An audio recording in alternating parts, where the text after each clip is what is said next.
Hello, today is June the 6th, 2020. This is now the 12th week of what was intended to be 2 weeks to flatten the curve, a shutdown.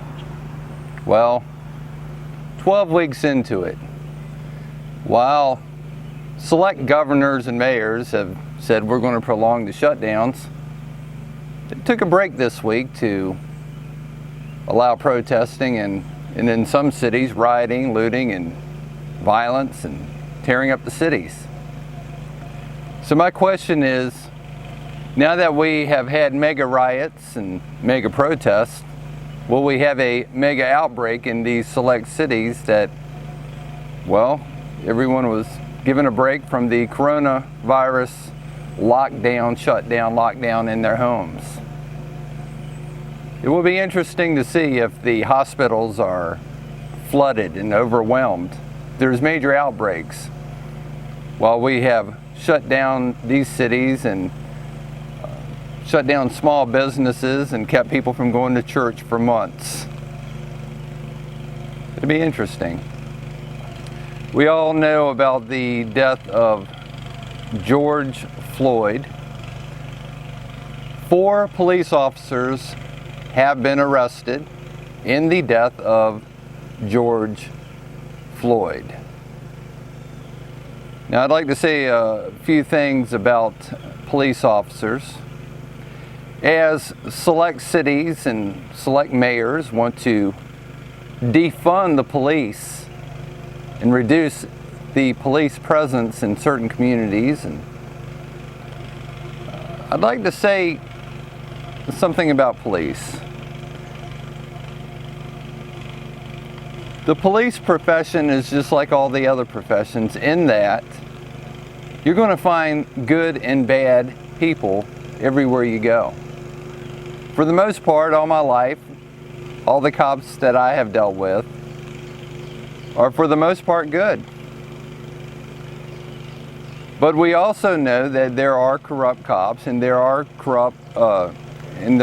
police officers who will abuse their power. Martha Stout said in her book a few years ago that 1 in 25 people are psychopathic. She had dealt and counseled with these people for many, many years. Other people have written books on the topic of psychopathy. And the thing is, if someone's a genuine psychopath, they do not have a conscience like we think of as a conscience. They're not wired that way. They can cheat, steal, kill, and lie, and abuse power without even losing sleep at night because they literally do not have a conscience. And you will find if you have 1 in 25 people who are psychopathic in any population, well, yeah, you're going to have some psychopaths out there.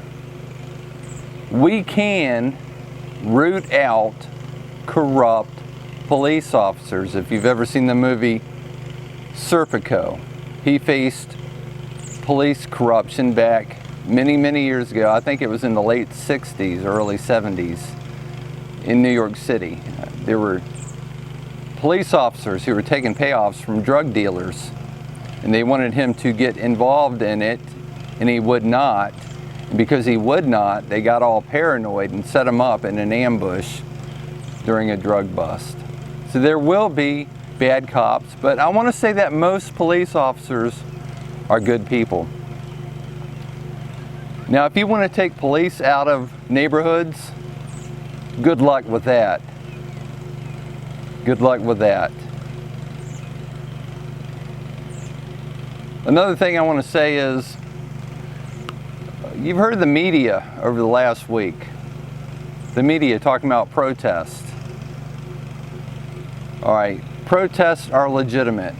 You have the right to protest and peacefully express your grievances. But a riot, mobs, violence, killing, looting, burning down cities That is not a protest. That is the opposite of law and order.